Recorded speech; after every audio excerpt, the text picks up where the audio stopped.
नमस्कार, आप देख रहे हैं N24 न्यूज गुजरात। सूरत शहर के कापोद्रा विस्तार में हुए 28 लाख के मोबाइल चोरी का मुख्य आरोपी पकड़ा गया।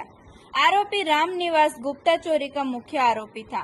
आरोपी के विरुद्ध महाराष्ट्र और गुजरात में 65 से ज्यादा चोरी के अपराध दर्ज हुए हैं। आरोपी महाराष्ट्र में रहता था और चोरी करने के लिए सूरत आया था। कापोद्रा के गुजरात मोबाइल में हुई चोरी के अपराध का मुख्य आरोपी को गिरफ्तार किया। आगे की जांच सूरत शहर पुलिस द्वारा शुरू की गई है। गई तारीख 4/3/2024 ના રોજ કાપોદ્રા પોલીસ સ્ટેશન વિસ્તારમાં આવેલા ગુજરાત મોબાઈલની અંદર એક ઘરફોડ ચોરીનો બનાવ બનેલો। આ ઘરફોડ ચોરીની અંદર ગુજરાત મોબાઈલની અંદરથી કુલ 29 લાખ રૂપિયાના નવા કિંમતી મોબાઈલની ચોરી થયેલી। જે મોબાઈલની ચોરીના અંતે ગુનો દાખલ કરી અને કાપોદ્રા પોલીસ સ્ટેશન દ્વારા એની તપાસ કરવામાં આવેલી। એ દરમિયાન અગાઉ ક્રાઇમ બ્રાન્ચ દ્વારા આ ગુનાનું ડિટેક્શન કરવામાં આવેલું અને અમર ખરાટ નામના એક વ્યક્તિની ધરપકડ કરવામાં આવેલી।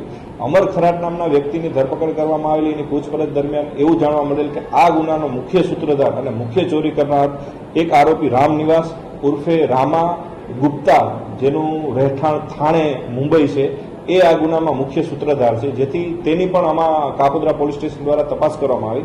તપાસ દરમિયાન એવું માનવું પડેલું કે આ ખૂબ જ રીઢો ગુનેગાર છે અને આ ગુનેગાર ઉપર કુલ 60થી વધારે ઘરફોડ ચોરીના ગુના દાખલ થયેલા છે અને આ ગુનેગારની મુખ્ય એમો એવી છે કે મોટા ભાગે મોબાઈલની જ દુકાનો તોડે છે અને ચોરી કરે છે। મુંબઈમાં અસંખ્ય દુકાનો આણે તોડેલી છે અને કોઈ અજાણ્યા માણસોને આ નવા મોબાઈલો વેચવાની એમો ધરાવે છે।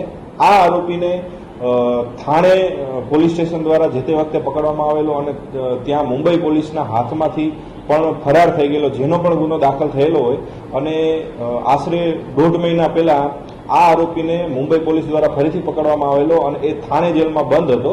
જેથી થાણે જેલમાંથી એનો કબજો મેળવી અને હાલ જે ગુજરાત મોબાઈલમાંથી જે મોબાઈલ ગયેલા છે એ ક્યાં વેચ્યા છે, કેને આપેલા છે, એની તપાસ હાલ ચાલુ છે અને આરોપી હાલ રિમાન્ડ ઉપર છે। देखते रहे N24 न्यूज गुजरात, सिर्फ हम तक ही नहीं सब तक।